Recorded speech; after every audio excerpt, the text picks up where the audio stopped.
اپنی بہن کی جگہ پر تم سہاگ رات مناؤ گی۔ تمہاری چیخیں پوری حویلی میں گونجیں گی۔ تمہارے گردن اور ہونٹوں کے نشان صبح گواہی دیں گے۔ کل رات کبیر خانزادہ نے تمہیں کتنی بے دردی سے پیار کیا۔ کبیر نے رمشا کے آنسو چومتے ہوئے کہا، نمل کی بے وفائی کا بدلہ وہ اسے لیتا ہوا کوئی پاگل ہی لگ رہا تھا۔ آپ ہی گھر سے بھاگ گئی ہیں تو اس کے گناہوں کی سزا مجھے کیوں دی جا رہی ہے؟ میں کسی قیمت پر بھی کبیر بھائی کے ساتھ شادی نہیں کروں گی۔ رمشا نے روتے ہوئے کہا، دیکھو رمشا، اس وقت خاندان کی عزت کا سوال ہے۔ اگر تم اس شادی کے لیے حامی نہیں بھرو گی تو تمہیں معلوم ہے خاندان کی عزت خاک میں مل جائے گی۔ تمہیں شادی کرنی ہوگی۔ صفیہ بیگم نے منت بھرے انداز میں کہا۔ انہیں اس وقت اپنی بیٹی کی آنکھوں میں سے بہنے والے آنسوؤں کی پرواہ نہیں تھی۔ مما، آپ کو پتہ ہے کبیر بھائی آپ ہی سے محبت کرتے تھے، وہ بھلا میرے ساتھ شادی کیوں کریں گے؟ دیکھو، اس وقت خاندان کی عزت کا سوال ہے۔ اگر تم دلہن کے روپ میں جا کر نکاح نہیں کرو گی تو تمہیں معلوم ہے کہ ان کے خاندان کی عزت خاک میں مل جائے گی اور ہمارے خاندان کی عزت بھی خاک میں مل جائے گی۔ کبیر کو بعد میں اس کی ماں سمجھا دے گی۔ میں نے مدیحہ آپی کو بتا دیا ہے، سب کچھ آپ ہی سنبھال لیں گی۔ صفیہ بیگم نے دوبارہ سے اسے محبت سے سمجھانے کی کوشش کی، جبکہ وہ ایک ضد پر اڑی ہوئی تھی۔ کبیر کو وہ کبھی بھی اپنی زندگی میں قبول نہیں کرے گی، کیونکہ وہ جانتی تھی کبیر نمل کو دیوانوں کی طرح چاہتا ہے، اسے بہت زیادہ محبت کرتا ہے، اور وہ کبھی کسی عورت کو اپنی زندگی میں قبول نہیں کرے گا۔ اسے تو کبیر کے سائے سے بھی خوف محسوس ہوتا تھا۔ تھوڑی دیر بعد پارلر والی آئی اور اسے دلہن کے روپ میں سجا دیا۔ آئینے کے سامنے وہ اپنا عکس دیکھ رہی تھی جب باہر سے بارات کے آنے کا شور سنائی دیا۔ نہ جانے کتنے آنسو اس کی آنکھوں کی باڑ توڑ کر باہر نکل آئے۔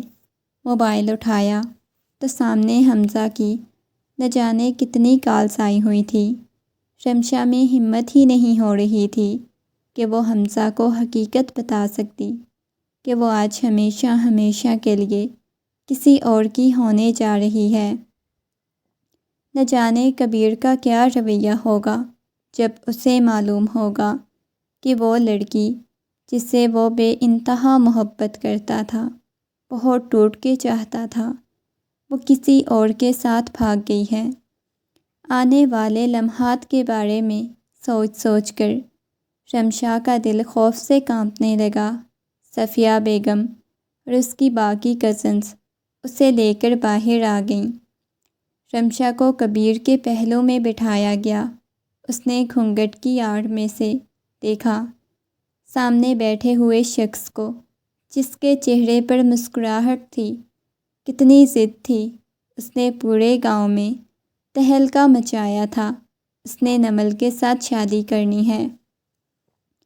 نمل کے ساتھ اس کا نکاح ہو چکا تھا، رخصتی کا وقت آ چکا تھا۔ اسے اپنا پورا وجود کانپتا ہوا محسوس ہونے لگا۔ پرعبدار شخصیت والا شخص اس کے پہلو میں بیٹھا ہوا تھا اور وہ سسکیوں کے ساتھ اپنی ماں کے سینے سے لگی روتی رہی۔ حویلی آنے کے بعد تھوڑی سی رسومات ہی ادا کی تھی، جبکہ وہ ابھی تک گھونگھٹ میں تھی۔ کافی لوگوں نے اصرار کیا تھا کہ دلہن کا گھونگھٹ تو اٹھایا جائے، لیکن مدیحہ بیگم نے نہیں اٹھایا۔ وہ کسی قسم کا ڈرامہ نہیں چاہتی تھی، کیونکہ کبیر نے نہ آؤ دیکھنا تھا نہ تاؤ، بلکہ اس نے تو پورے گھر کو سر پر اٹھا لینا تھا۔ مدیحہ بیگم جیسے ہی کمرے میں دیکھا تو ایک دم سے خاموشی سے اپنا گھونگھٹ اٹھایا۔ خالہ جان، مجھے بہت زیادہ ڈر لگ رہا ہے کبیر بھائی سے۔ وہ کپ کپاتی ہوئی آواز میں بولی، پاگل لڑکی، دماغ خراب ہو گیا ہے کیا؟ خبردار دوبارہ تم نے اسے بھائی کہا۔ بھائی نہیں، اب وہ تمہارا شوہر ہے، مدیحہ بیگم نے اسے سمجھانے والے انداز میں کہا۔ خالہ جان، مجھے ڈر لگ رہا ہے، وہ آپ ہی سے محبت کرتے تھے، وہ مجھے اپنی زندگی میں قبول نہیں کریں گے، وہ مجھے ماریں گے، وہ مجھ پہ ظلم کریں گے۔ وہ جانتی تھی وہ بہت ظالم ہے، روتے ہوئے بولی، پلیز دیکھو، فضول میں باتیں کرنا بند کرو، میرا دماغ خراب کر رہی ہو، پہلے ہی بہت زیادہ پریشان ہوں، نہ جانے اس نے میرے ساتھ کیا کرنا ہے۔ تمہاری بہن کو بھی ذرا شرم و حیا نہیں آئی شادی والے دن بھاگتے ہوئے؟ اگر اسے شادی نہیں کرنی تھی میرے بیٹے کے ساتھ تو پہلے بتا دیتی، دونوں خاندانوں کی عزت کو خاک میں ملانے کی کیا ضرورت تھی؟ تم اس کی طرح نہ کرنا، یہ کہتی ہوئی مدیحہ بیگم بیڈ پر بیٹھ گئیں۔ دیکھو، اب تمہیں کبیر کو سنبھالنا ہوگا، وہ چاہے جیسے مرضی تم سنبھالو، کیونکہ یہاں صرف ہمارے خاندان کی عزت کا سوال نہیں، بلکہ اگر کبیر نے تمہیں ابھی طلاق دے دی تو تمہارے گھر والے بھی کسی کو منہ دکھانے کے قابل نہیں رہیں گے۔ ایک بیٹی بھاگ گئی تو دوسری طلاق لے کر آ گئی، اس وجہ سے کبیر کو تمہیں ہی سنبھالنا ہوگا، چاہے وہ تم جیسے مرضی سنبھالو۔ یہ کہہ کر مدیحہ بیگم غصے میں کمرے سے باہر چلی گئیں۔ اسے بالکل بھی اندازہ نہیں تھا کہ اس کی خالہ جان بھی اس کے ساتھ ایسا کریں گی۔ اس وقت رمشا بے بسی کی انتہا پر تھی، اسے سمجھ نہیں آ رہی تھی کہ اس نے اب کیا کرنا ہے۔ وہ دوبارہ سی گھونگھٹ کی اور بیٹھ کر کمرے کا دروازہ کھلنے کی آواز آئی۔ بھاری قدموں کی آہٹ اس بات کی گواہی دے رہی تھی کبیر کمرے میں داخل ہو چکا ہے۔ فائنلی نمل میڈم، میں نے تمہیں حاصل کر لیا۔ کتنی تم نے ضد کی تھی کہ تمہیں میرے ساتھ شادی نہیں کرنی۔ تمہیں معلوم ہے کبیر کو جو چیز پسند ہوتی ہے وہ کبیر حاصل کر کے رہتا ہے، اور تمہیں تو دیکھتے ہی میں پاگل ہو گیا تھا۔ مانا کہ تم امریکہ سے پڑھ کے آئی ہوئی ہو، لیکن کزن تو میری ہی تھی نا۔ کبیر کے لیے کچھ بھی حاصل کرنا مشکل نہیں ہوتا۔ یہ کہتے ہوئے کبیر نے جیسے ہی اس کا گھونگھٹ اٹھایا تو سامنے نمل کی جگہ پر رمشا کو دیکھ کر وہ ٹھٹک گیا۔ تم یہاں پر کیا کر رہی ہو؟ کبیر نے ایک ایک لفظ کو چباتے ہوئے کہا۔ وہ کبیر کی نگاہیں جھکا گئی، نہ جانے کتنے آنسو گالوں پر آ گئے۔ دیکھو نمل کہاں ہے اور تم یہاں کیا کر رہی ہو؟ نمل آپ ہی نہیں ہیں، میرا ہی آپ کے ساتھ نکاح ہوا ہے، کپ کپاتی ہوئی آواز میں بولی۔ اس کی آواز بھی لرز رہی تھی۔ کیا مطلب ہے؟ دماغ خراب ہو گیا ہے تمہارا؟ فضول بکواس کر رہی ہو، کبیر نے غصے میں چلاتے ہوئے کہا۔ دیکھیں، یہی سچ ہے، نمل آپ ہی آپ کے ساتھ شادی نہیں کرنا چاہتی تھی، اس وجہ سے وہ بھاگ گئی ہیں۔ پلیز آپ مجھے طلاق مت دیجیے گا، کچھ عرصے بعد میں خود ہی آپ کی زندگی سے چلی جاؤں گی، لیکن ماما بابا کی عزت کا سوال ہے، آپ کے خاندان کی عزت کا سوال ہے۔ میں کبھی بھی آپ ہی کی طرح آپ کے ساتھ نہیں کروں گی۔ وہ معصومیت سے بول رہی تھی، اور کبیر کو اس وقت وہ معصوم لڑکی بھی زہر لگ رہی تھی۔ ایسے کیسے وہ مجھے چھوڑ کے جا سکتی ہے؟ اس کا دماغ خراب ہو گیا ہے۔ میں اسے بے انتہا محبت کرتا ہوں۔ اگر وہ بھاگ گئی تھی تو تم نے دھوکے کے ساتھ میرے ساتھ شادی کیوں کی؟ کیونکہ مجھے نمل کے علاوہ کوئی بھی نہیں چاہیے تھی۔ تم کیوں میری زندگی میں شامل ہوئی ہو؟ ایک جھٹکے سے اس کے بالوں سے پکڑتا ہوا اسے اپنے قریب کر چکا تھا۔ بتاؤ مجھے۔ وہ سانس روکے اپنے بال چھڑانے کی کوشش کرنے لگی۔ کبیر، مجھے درد ہو رہا ہے، پلیز چھوڑیں، وہ ڈرتے ہوئے بولی۔ اس کی زبان اس کا ساتھ نہیں دے رہی تھی۔ تم کیوں میری زندگی میں شامل ہوئی ہو؟ جب میری زندگی میں نہیں رہنا چاہتی تھی تو تمہیں میری زندگی میں آنے کی کیا ضرورت تھی؟ اس کا چہرہ لال سرخ ہو چکا تھا، وہ بھی بہت زیادہ ڈر رہی تھی۔ تم بھی اپنی بہن کی طرح ہی نکلو گی، تم بھی ویسے ہی چھوڑ کے چلی جاؤ گی۔ اگر وہ بدکردار لڑکی میری زندگی میں شامل نہیں ہوئی تو تمہیں اپنی زندگی میں قبول کیوں کروں؟ میں تمہیں اپنے پورے ہوش و حواس میں۔ اس سے پہلے کہ کبیر مزید کچھ کہتا، رمشا نے اس کے منہ پہ اپنا ہاتھ رکھ لیا۔ نہیں، پلیز آپ مجھے طلاق مت دیجیے گا، میرے ماما بابا کی عزت خاک میں مل جائے گی، پورے خاندان کی عزت خاک میں مل جائے گی۔ پلیز ایسا مت کیجیے گا کبیر، آپ جو بولیں گے میں وہ کروں گی۔ آپ مجھے اپنا غلام بنا کے رکھیں گے، میں آپ کی غلام بن جاؤں گی۔ آپ سے میں کچھ بھی نہیں مانگوں گی، یہ مجھے کچھ بھی نہیں چاہیے، لیکن پلیز اپنے نام کے ساتھ سے میرا نام مت الگ کیجیے گا۔ ابھی بھی اس کے کانوں میں مدیحہ بیگم کی باتیں گونج رہی تھیں، مکمل طور پر خوف میں مبتلا ہو چکی تھی۔ اسے یہی لگ رہا تھا کہ وہ شخص اسے طلاق دے گا تو اس کے سارے خاندان کی عزت صرف اس کی وجہ سے خاک میں مل جائے گی۔ تم میرے لیے کیا کر سکتی ہو؟ وہ تجسس بھرے انداز میں اس کے چہرے کی طرف دیکھتا ہوا بولا۔ آپ مجھے جو بولیں گے میں وہ کروں گی، لیکن پلیز مجھے طلاق مت دیجیے گا۔ اگر تم نے اپنی بہن نمل کی طرح مجھے چھوڑ دیا، ویسے بھی کوئی اتنا حسین نہیں ہوں، میری زندگی سے چلی جاؤ، کیونکہ تم مجھے کبھی برداشت نہیں کر پاؤ گی۔ تم تو چھوٹی سی بچی ہو میری نظر میں، 18 سال کی بچی، اور میں 30 سال کا مرد۔ کبھی تم مجھے برداشت نہیں کر پاؤ گی۔ اس وجہ سے میں تمہیں آفر کر رہا ہوں کہ آج میں تمہیں طلاق دے دوں گا، اپنی زندگی سے نکال دوں گا، لیکن اگر آج تم مجھ سے طلاق نہیں لو گی تو ساری عمر اذیت اور تکلیف برداشت کرتی رہو گی۔ پھر اگر خلا لینے کی بھی کوشش کرو گی تو اگلے جہان پہنچا دوں گا، اتنا ظلم کروں گا تم پہ۔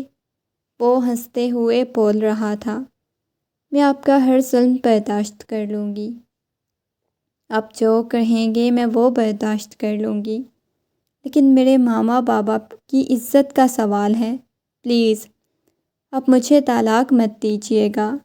اس کی سسکیاں پورے کمرے میں گونج رہی تھیں۔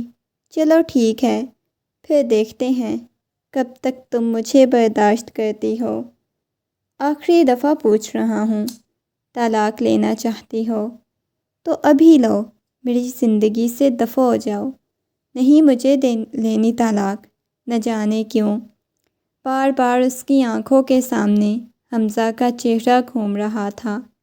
اس وقت اپنے ماں باپ کی عزت کی خاطر وہ اپنی محبت تک کو قربان کرنے کے لیے تیار ہو گئی تھی۔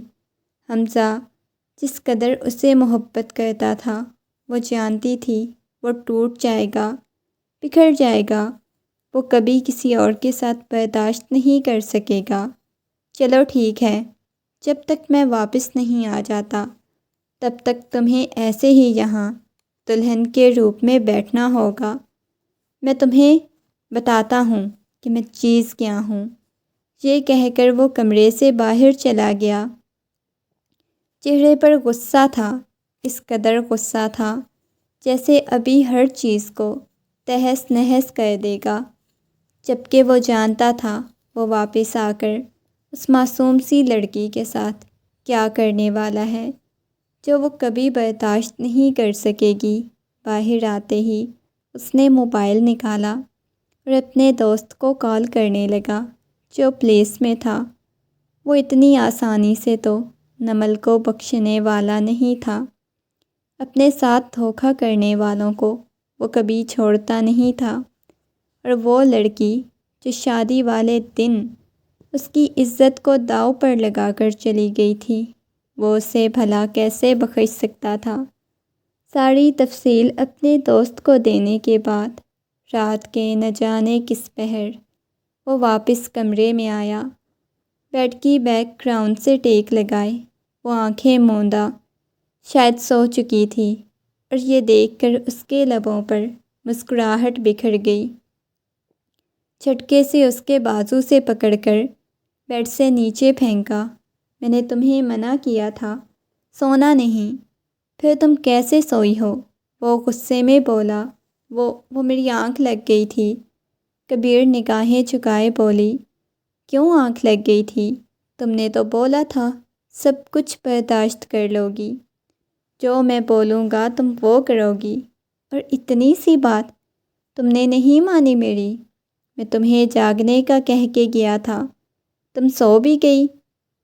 اس کی تمہیں سزا دوں گا، یہ کہہ کر ایک جھٹکے سے اس کے بازو سے پکڑتا ہوا اسے اپنے قریب کر چکا تھا، اور وہ ابھی اس واردات کے لیے تیار کہاں تھی۔ وہ اس پر شدتیں لٹانے لگا جیسے ہی اسے دور ہوا۔ وہ اپنے چہرے پر جلن محسوس کرنے لگی۔ اس نے تڑپ کر سامنے بیٹھے ہوئے شخص کی طرف نفرت بھری نگاہوں سے دیکھا۔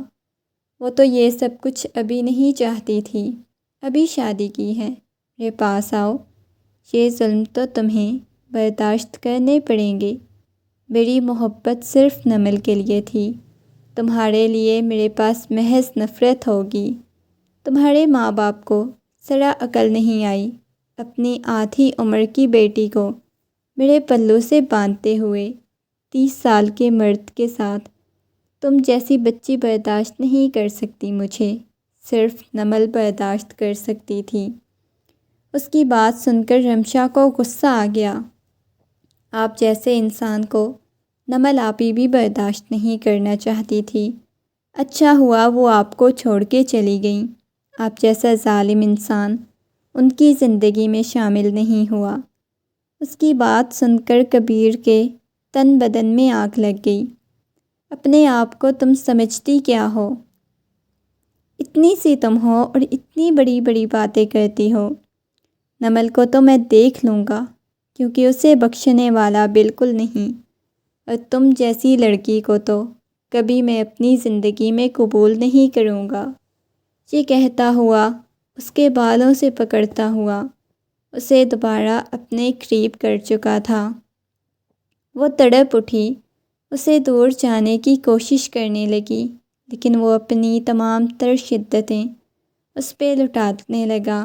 بڑھوتی سے سختی دور جانے کی کوشش کرتی رہی، لیکن وہ ظالم بنا ہوا تھا۔ اس وقت کبیر کو دیکھنے والا انسان اسے پاگل ہی کہہ سکتا تھا۔ وہ نمل کا سارا غصہ اس معصوم سی لڑکی پر اتار رہا تھا۔ نمل، پریشان ہونے کی یا گھبرانے کی ضرورت نہیں، یہ میرے دوست کا فلیٹ ہے، ہم صبح ہوتے ہی سب سے پہلے نکاح کر لیں گے۔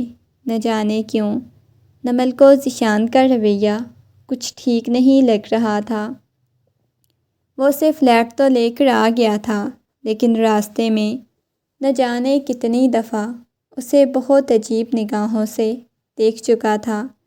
ذیشان، آپ نے بولا تھا کہ ہم پہلے نکاح کریں گے، اس کے بعد آپ مجھے کہیں لے کے جائیں گے، لیکن اب آپ بغیر نکاح کے مجھے یہاں لے کے آ گئے ہیں۔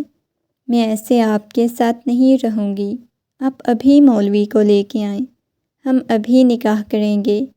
وہ منت بھرے لہجے میں ذیشان کو کہنے لگی، مجھے سمجھ نہیں آ رہی، تم امریکہ سے پڑھ کے آئی ہوئی ہو، اتنی ماڈرن لڑکی ہو، اس کے باوجود بغیر نکاح کے تم میرے ساتھ ایک رات نہیں رہ سکتی۔ تمہیں نکاح کی اتنی پڑی ہوئی ہے، میں نے بولا ہے نا تمہارے ساتھ نکاح کروں گا، جھوٹ تھوڑی ہی بول رہا ہوں، جب کہا ہے تو نکاح کروں گا، کیوں پریشان ہو رہی ہو؟ وہ نرمی سے اور محبت سے اس کے چہرے کو اپنے ہاتھوں کے پیالے میں بھرتا ہوا بولا۔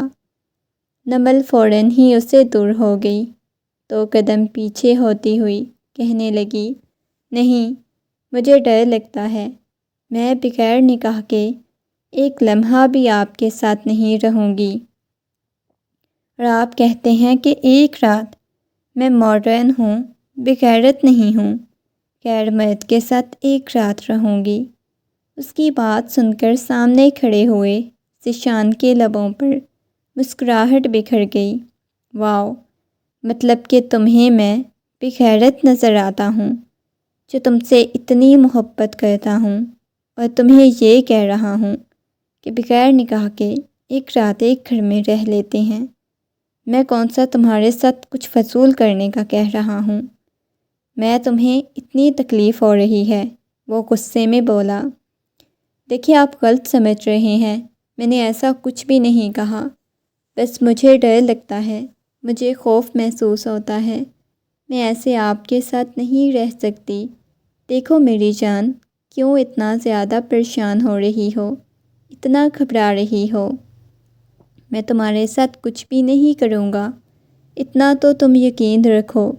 جب اپنے گھر کو چھوڑ کر گیا، شادی والے دن تم نے ماں باپ کی عزت کو خاک میں ملا کر میری خاطر اگر تم یہاں پر آئی ہو تو اس کا مطلب ہے کہ میں تمہاری عزت کے ساتھ کھیلوں گا۔ دیکھو، پاگلوں والی باتیں مت کرو، تمہیں شدید چاہتا ہوں اور بہت محبت کرتا ہوں۔ تمہیں پتہ ہے ہم کون سا ایک کمرے میں رکنے والے ہیں؟ محض تم ایک فلیٹ میں بھی میرے ساتھ نہیں رہنا چاہتی بغیر نکاح کے، تو پھر بھاگ کر خود ہی نہیں آنا تھا تم نے؟ اتنا زیادہ ڈر کیوں رہی ہو؟ وہ نہیں جانتی تھی کہ اسے کیا ہے، حالانکہ وہ اتنی چھوٹی سوچ کی مالک نہیں تھی، نہ ہی اتنی ڈرنے والی تھی، لیکن پہلی دفعہ آج اسے خوف محسوس ہوا تھا۔ ماں باپ کی عزت کو خاک میں ملانے کے بعد اس شخص کے ساتھ آ تو چکی تھی، لیکن بار بار ایک ہی خوف ستا رہا تھا کہ اگر اس نے کچھ کر دیا تو وہ کہاں جائے گی، کس کے پاس جائے گی؟ واپسی کے سارے دروازے وہ بند کر کے آئی تھی۔ اوپر سے کبیر سے بھی اسے خوف محسوس ہو رہا تھا، کیونکہ کبیر اسے اتنی آسانی سے بخشنے والا نہیں تھا۔ اس کی طبیعت سے تو وہ اچھی طرح واقف تھی، وہ تو اپنی چھوٹی سی چیز کسی کو نہیں دیتا تھا، یہاں پر تو جسے وہ بے انتہا محبت کرتا تھا، شادی والے دن وہ اسے دھوکہ دے کر آ گئی تھی۔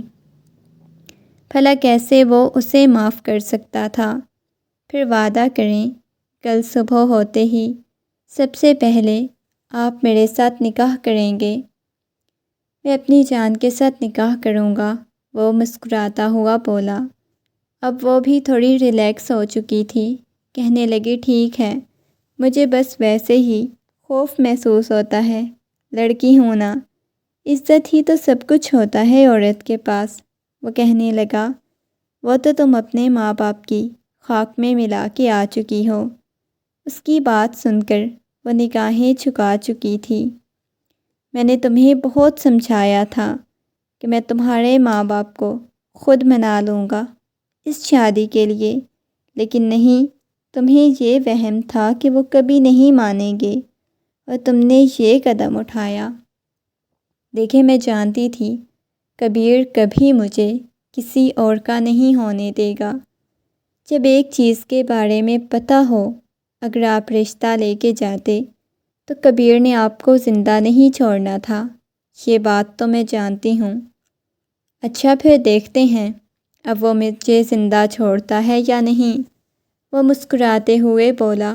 چلو ٹھیک ہے، تم آرام کرو، کافی رات ہو گئی ہے، میں دوسرے روم میں چلا جاتا ہوں۔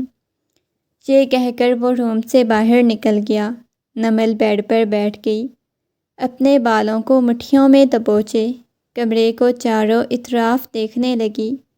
اس کے بعد سونے کے لیے لیٹی تو اسے احساس ہی نہ ہوا کب وہ سارا دن کی تھکی ہوئی نیند کی وادیوں میں چلی گئی۔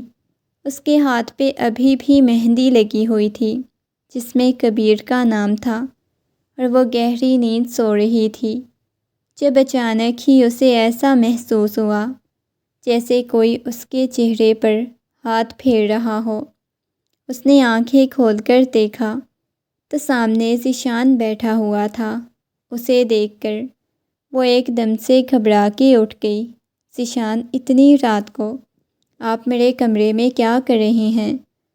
نہ تمہاری غربت کو دل بہت مچل رہا تھا، تم سے دور نہیں رہا جا رہا تھا۔ وہ بہت قریب اس کے چہرے کے اوپر جھکتا ہوا بول رہا تھا۔ ذیشان کی گرم سانسوں کی تپش وہ اپنے چہرے پر محسوس کر سکتی تھی، گویا اس کی سانسوں کی تپش تو اس کا چہرہ جھلسا رہی تھی۔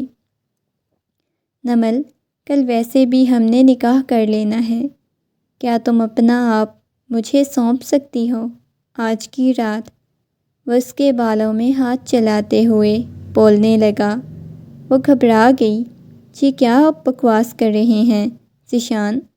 وہ پریشان ہو گئی۔ اس کے چہرے پر پسینہ آنے لگ گیا، لب کپ کپانے لگے۔ کیا ہے تمہارے لیے تو یہ نارمل سی بات ہونی چاہیے، آخر کو ماں باپ کو چھوڑ کر آئی ہو، اتنے بڑے ملک میں پڑھتی رہی ہو، تمہارا مائنڈ تو اتنا چھوٹا نہیں ہونا چاہیے، اوپن مائنڈ تمہیں تو ہونا چاہیے۔ بتاؤ نا۔ دھیرے دھیرے ذیشان اس کے چہرے پہ ہاتھ پھیر رہا تھا۔ ذیشان پلیز ایسا مت کریں، روتے ہوئے اس کے لب کپ کپا رہے تھے۔ کیوں اتنا زیادہ ڈر کیوں رہی ہو؟ گھبرا کیوں رہی ہو؟ میں بول رہا ہوں نا، بے انتہا محبت دوں گا۔ ویسے بھی کل تو میں نے تمہارے ساتھ نکاح کر لینا ہے، وعدہ کرتا ہوں کل نکاح کروں گا تمہارے ساتھ۔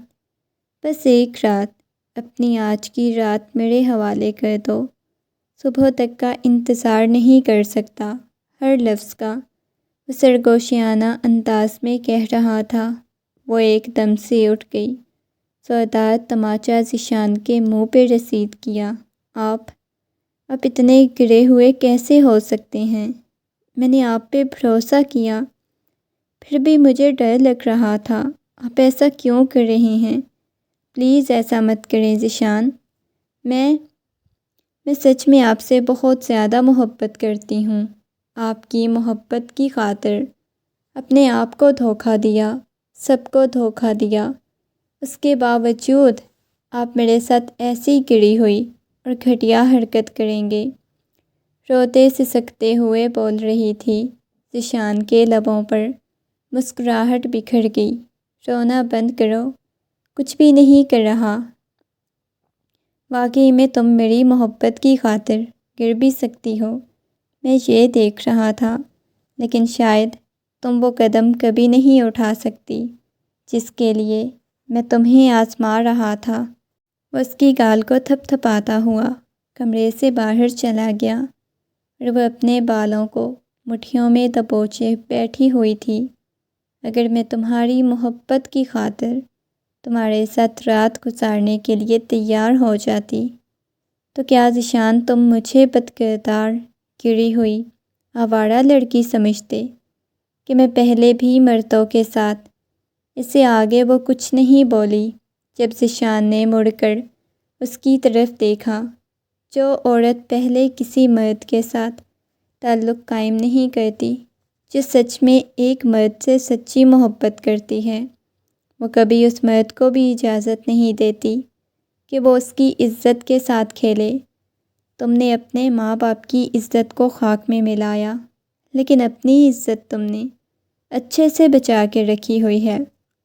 مجھے خوشی ہوئی تم محض اپنے حق کے لیے بھاگی ہو، میں کبھی تمہارا یقین نہیں ٹوٹنے دوں گا۔ یہ کہتا ہوا وہ کمرے سے باہر چلا گیا۔ وہ تکیے میں منہ چھپائے گھنٹوں روتی رہی، گھٹنوں پر سر رکھے۔ وہ ابھی تک رو رہی تھی، اس کی سسکیاں کمرے میں گونج رہی تھیں۔ اس نے دوسری طرف دیکھا جہاں کبیر سکون کی نیند سو رہا تھا، دنیا جہان سے بیگانہ۔ کبیر، مجھے بالکل بھی آپ سے ایسی امید نہیں تھی، آپ مجھے اتنی اذیت اور تکلیف دیں گے۔ اس نے اپنی کلائی پر بنے ہوئے نشان دیکھے جہاں پر چوڑیاں ٹوٹ کر لگی ہوئی تھیں۔ اٹھ کر آئینے کے سامنے کھڑی ہو گئی، اپنے وجود کو دیکھنے لگی جہاں انگت نشان تھے، اور نشانات کو دیکھتے ہی اس کی روح تک زخمی ہو چکی تھی۔ کیا مما میں آپ کو خاندان کی عزت بچانے کے لیے ملی تھی؟ میں نے کتنا منع کیا تھا کہ یہ شخص محض نمل آپی سے محبت کرتا ہے، یہ کبھی مجھے اپنی زندگی میں قبول نہیں کرے گا۔ مجھے ساری زندگی یہ اذیت اور تکلیف برداشت کرنی پڑے گی۔ اس کے ہونٹوں کے پاس ابھی بھی خون رس رہا تھا۔ ضبط سے اس نے اپنی آنکھیں بند کیں تو نہ جانے کتنے آنسو اس کی گالوں پر آ گئے۔ پوری رات وہ سو نہیں سکی۔ صبح دروازہ کھٹکنے کی آواز سے اس نے دروازہ کھولا تو سامنے مدیحہ بیگم کھڑی ہوئی تھی۔ اسے دیکھتے ہی مدیحہ بیگم نے ایک لمحے کے لیے ضبط سے اپنی آنکھیں بند کر لی۔ سب لوگ ناشتے پہ انتظار کر رہے تھے۔ جلدی نیچے آؤ، یہ کہتے ہوئے مدیحہ بیگم واپس چلی گئیں۔ فریش ہونے کے بعد آئینے کے سامنے کھڑی ہو کر اپنے چہرے پر میک اپ لگانے لگی تاکہ کبیر کے دیے گئے نشان چھپا لے۔ جب تھوڑی ہی دیر بعد وہ شاور لے کر آیا تو ایک جھٹکے سے پیچھے سے اپنی باہوں کے حصار میں لے لیا۔ ابھی تک تو یہ نشانات کم ہیں، انہیں چھپانے کی اچھی پریکٹس کر رہی ہو۔ بہت اچھے طریقے سے چھپائے ہیں، اس کی گردن کو چھوتا ہوا بولا۔ اس نے ضبط سے اپنی آنکھیں بند کر لیں۔ اس کے ہاتھ سے برش نیچے گر گیا۔ کیا ہو گیا ہے؟ ایسے بے جان مت ہوا کرو ورنہ جان نکال لوں گا۔ رمشا کی گال کو دبوچتے ہوئے وہ اسے بالکل قریب کر چکا تھا۔ وہ آنکھیں بند کیے اپنا آپ ایک دفعہ پھر سے اس کے حوالے کر چکی تھی، اور کبیر نہ جانے کتنی دیر تک اس کے چہرے کو دیکھتا رہا۔ چلو کوئی بات نہیں میری جان، ابھی تمہیں بخش دیتا ہوں، یہ کہہ کر جھٹکے سے خود سے دور کرتا ہوا کمرے سے باہر چلا گیا۔ بڑا سا دوپٹہ اپنے گرد لپیٹے ہوئے باہر آئی تو سامنے اس کے فیملی والے تھے۔ کبیر نے کسی سے کسی قسم کا کوئی سوال نہیں کیا، نہ نمل کے بارے میں نہ اس بارے میں کہ شادی کسی اور سے کرنی تھی، کروا کسی اور سے دی، کیونکہ وہ جانتا تھا وہ بدلہ خود ہی پورا کر لے گا۔ رمشا کے چہرے پہ چھائی ہوئی اداسی اس کی حالت کل رات کی داستان بیان کر رہی تھی۔ اسے کسی کو یہ بتانے کی ضرورت نہیں تھی کہ اس کے ساتھ کیا ظلم کیا گیا ہے یا اسے اذیت اور تکلیف پہنچی ہے، کیونکہ ہر چیز اس کی آنکھوں کے سامنے واضح بیان ہو رہی تھی۔ سب کے سامنے بیٹھے ہوئے نگاہیں جھکائے ناشتہ کر رہی تھی۔ تقریباً سبھی آپس میں باتیں لگے ہوئے تھے، لیکن اس نے کسی کے بلانے پر بھی کسی کو جواب نہیں دیا۔ مدیحہ بیگم نے بھی کافی دیر اسے پکارا، اس نے اپنی مما کے بلانے پر بھی جواب نہیں دیا۔ صفیہ بیگم کو تو بالکل جواب نہیں دے رہی تھی۔ ناشتہ کرنے کے بعد سب سے پہلے وہ اٹھ کر کمرے میں آ گئی۔ رمشا بیٹا، یہ کیا بدتمیزی ہے؟ ایسے کون کہتا ہے؟ بلا وجہ تم اٹھ کر غصے میں آ گئی ہو۔ صفیہ بیگم اس کے پاس آ کے بیٹھتے ہوئے بولیں۔ اس نے ایک جھٹکے سے اپنا دوپٹہ اتار کر دور پھینکا۔ مما، جس اذیت اور تکلیف سے کل رات میں گزری ہوں، آپ اس کا اندازہ بھی نہیں لگا سکتی۔ آپ لوگوں کی عزت بچانے کے لیے میں نے بہت کچھ برداشت کیا ہے مما، میں یہ اذیت اور تکلیف نہیں برداشت کر سکتی۔ اس شخص نے کہا ہے وہ ہر رات مجھے اذیت اور تکلیف سے گزارے گا۔ وہ کہتا تھا وہ کل رات مجھے طلاق دے گا۔ میں نے آپ لوگوں کی عزت کی خاطر اسے طلاق نہیں لی، لیکن آپ دیکھ لیں میری حالت، ایسی حالت آپ کو دیکھنے کو ملے گی۔ میں نے اپنی زندگی قربان کر دی محض آپ لوگوں کی عزت بچاتے بچاتے۔ وہ روتے سسکتے ہوئے بول رہی تھی۔ صفیہ بیگم نے اسے اپنے سینے سے لگا لیا۔ اس کے نشانات دیکھ کر صفیہ بیگم نے ضبط سے اپنی آنکھیں بند کر لیں۔ انہوں نے تو کبھی نہیں چاہا تھا کہ ان کی بیٹی اس اذیت اور تکلیف سے گزرے۔ آج پہلی دفعہ انہیں نمل سے نفرت محسوس ہو رہی تھی، جنہیں ہمیشہ انہوں نے عزیز رکھا، جسے بہت زیادہ محبت دی، بہت زیادہ لاڈلی تھی، لیکن بدلے میں اس نے کیا کیا؟ سب کچھ تباہ کر کے چلی گئی۔ گھنٹہ وہ اپنی ماں کے سینے سے لگی روتی رہی۔ صفیہ بیگم اسے دلاسا دیتی رہیں۔ اس کے بعد وہ کمرے سے چلی گئی۔ اب ہمیں واپس گھر جانا ہے، تمہارا ناشتہ لے کے آئے تھے، ہم جانے لگے ہیں، ولیمے کے فنکشن میں آئیں گے۔ ناشتے کی جگہ زہر لے کے آتے، وہ آپ لوگ مجھے کھلا دیتے، وہ غصے میں چلاتے ہوئے بولی۔ صفیہ بیگم باہر چلی گئیں۔ وہ مزید اپنی بیٹی کی ایسی حالت نہیں دیکھ سکتی تھیں۔ جب کبیر کمرے میں داخل ہوا، یہ تم خالہ جان سے کس انداز میں بات کر رہی تھی؟ تمہیں شرم نہیں آتی؟ بڑوں کے ساتھ کس انداز میں بات کرتے ہیں؟ کبیر نے غصے میں کہا۔ وہ میری مما تھی، میں جس انداز میں بات کروں یہ بتانے کا آپ کو حق نہیں۔ میں نے کس انداز میں کس سے بات کرنی ہے؟ وہ غصے میں بولی۔ بہت زبان چلنے لگی ہے تمہاری، تمہارا علاج کرنا پڑے گا۔ یہ کہتا ہوا اس کے قریب ہونے لگا۔ وہ ضبط سے اپنی آنکھیں بند کر گئی۔ کبیر کے قریب آنے پر بھی اس نے کسی قسم کا کوئی رد عمل ظاہر نہیں کیا۔ کبیر نے بھی اسے دوبارہ کچھ نہیں کہا۔ رات ولیمے کے فنکشن میں سبھی لوگ ان کی تعریف کر رہے تھے۔ چاند سورج کی جوڑی لگ رہی ہے، اور نمل سے زیادہ وہ حسین بھی تھی اور خوبصورت بھی تھی۔ سبھی کی نگاہوں کا وہ مرکز بنی ہوئی تھی۔ چھوٹی سی دلہن بہت خوبصورت لگ رہی تھی۔ اس کے چہرے پر ایک الگ سا روپ آیا ہوا تھا۔ ویسے ابھی تمہیں دیکھ کر مجھے اندازہ ہوا ہے کہ نمل سے زیادہ بھی کوئی حسین ہے اس دنیا میں، وہ مسکراتے ہوئے بولا، جبکہ اس کی مسکراہٹ میں واضح طنز تھا۔ وہ اپنا ہاتھ چھڑانے کی کوشش کرنے لگی جو مضبوط گرفت میں لے چکا تھا۔ اسے اپنا سر گھومتا ہوا محسوس ہونے لگا۔ میرے خیال سے تمہاری طبیعت خراب ہے، یا شاید تمہارا بی پی لو ہے، وہ مسکراتے ہوئے بولا، تو رمشا نے نفی میں سر ہلا دیا۔ نہیں، ایسا کچھ نہیں۔ یہ کہتے ہوئے وہ دوبارہ سے اپنا ہاتھ چھڑانے کی کوشش کرنے لگی۔ جانتی ہو، سبھی لوگ کہہ رہے تھے چاند سورج کی جوڑی ہے، اب مجھے سمجھ نہیں آ رہی چاند تمہیں بول رہے ہیں یا مجھے؟ وہ کہنے لگی، جس قدر آپ غصے کے تیز ہیں نا، سورج آپ کو بول رہے ہوں گے، چاند تو میں ہوں۔ یہ کہتے ہوئے وہ سنجیدگی سے سامنے کی طرف دیکھنے لگی۔ چلو مان لیتے ہیں چاند تم ہو۔ جھٹکے سے اس کا ہاتھ چھوڑتا ہوا وہاں سے چلا گیا۔ اس کے بعد پورے ولیمے کے فنکشن میں اسے نظر نہیں آیا۔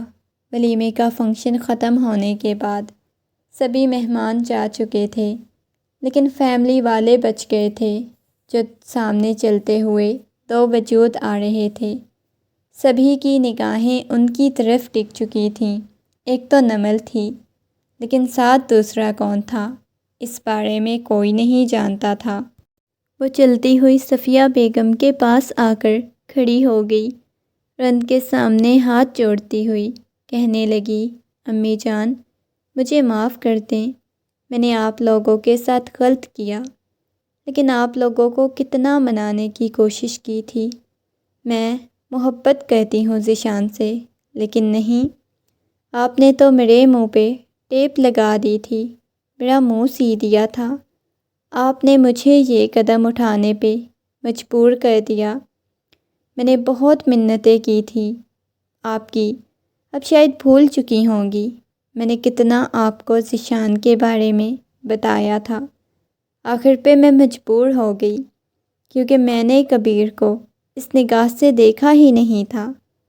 میں اس کے ساتھ شادی کروں، یہاں تک کہ مہندی کی رات بھی میں نے آپ کو وارننگ دی تھی کہ میں چلی جاؤں گی، لیکن آپ نے کہا تھا کہ تمہیں شادی کرنی ہے تو صرف کبیر کے ساتھ، اس کے علاوہ دوسرا تمہارے پاس کوئی آپشن نہیں، ورنہ کباڑی مر جانا، لیکن کبیر سے شادی کرنا۔ بس مجھے یہ قدم اٹھانا پڑا، مجھے معاف کر دیں۔ کبیر تھوڑی دیر پہلے ہی وہاں پر آیا تھا۔ نمل چلتی ہوئی اس کے پاس آئی اور اس کے سامنے ہاتھ جوڑتی ہوئی بولی، کبیر بھائی، میں نے ہمیشہ آپ کو بھائیوں کی طرح سمجھا، کبھی میں نے آپ کو اس نگاہ سے دیکھا ہی نہیں تھا۔ بے شک آپ مجھ سے محبت کرتے تھے، وہ آپ کا مسئلہ تھا، میرا مسئلہ نہیں تھا۔ میں نے ہمیشہ ذیشان سے محبت کی۔ ذیشان نے مجھے کہا تھا وہ میرے گھر والوں کو منا لے گا، لیکن آپ کے ڈر سے میں نے کبھی ذیشان کو اس فیملی میں نہیں آنے دیا، کیونکہ مجھے معلوم تھا کوئی نہیں ماننے والا، کیونکہ جب میں نے خود اتنا منانے کی کوشش کی کوئی نہیں مانا، تو پھر آپ کیوں مانتے؟ دیکھو نمل، میری تم سے کوئی لڑائی نہیں، مانا کہ تم سے محبت کی تھی۔ ایک غیر محرم محبوبہ سے زیادہ بہتر بیوی ہوتی ہے۔ جو کل رات مجھے اندازہ ہوا، میں اپنی زندگی میں رمشا کو قبول کر چکا ہوں، اور میں بس اتنا کہوں گا، تم اپنی زندگی میں خوش رہو۔ تمہیں پتہ ہے، ساری غلطی ہمیشہ ماں باپ کی ہوتی ہے۔ جب ایک لڑکی عزت سے بول رہی ہے کہ کوئی اسے محبت کرتا ہے، اس کے ساتھ شادی کرنا چاہتا ہے، تو ماں باپ کا کام ہے کہ شادی کر دینی چاہیے۔ اتنی اجازت تو ہمارا مذہب بھی دیتا ہے۔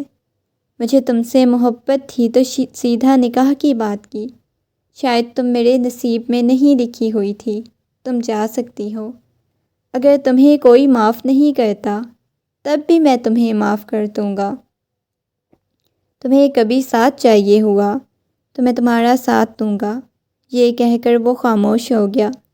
اس نے مڑ کر رمشا کی طرف دیکھا، جو آنکھوں میں آنسو لیے اس کی طرف دیکھ رہی تھی، جو کتنی بار اس کے منہ سے نمل کی محبت کا اظہار سن چکی تھی۔ اس کی آنکھیں اس بات کی گواہی دے رہی تھیں کہ ابھی بھی اس نے ضبط سے نمل کو معاف نہیں کیا۔